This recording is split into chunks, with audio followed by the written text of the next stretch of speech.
Hey, Trump warning today about, breaching court orders and all sorts of things, and threats about sending him to jail. What's happening? So this is the gag order in the New York criminal case, the hush money trial case.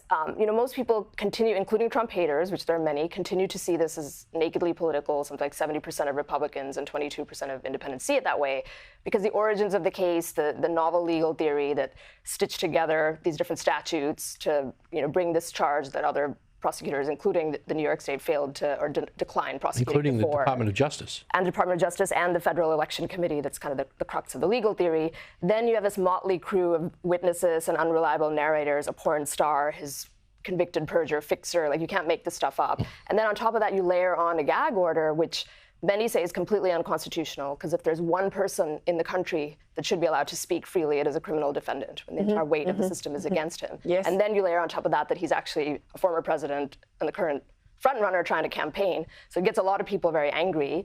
But I think the high stakes maneuver here is it's political. It's using the tools to somehow contain him. And if he is to be convicted, which people expect he will be, does that muddy him up enough that some swath of the electorate who doesn't pay attention to these details will find him untouchable and won't vote for him?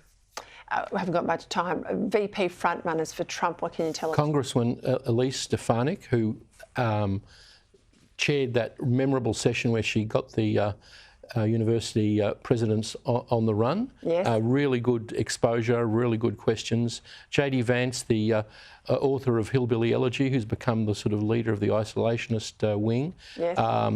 And Governor of North Dakota, Doug Burgum.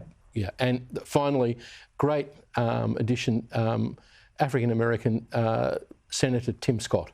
And he's a really articulate. The only trouble with him is he's too nice a guy to be in politics. We don't mind a nice guy every once in a while. You're a nice guy, Michael Danby. Oh, well. I'll leave it there. Thank you both.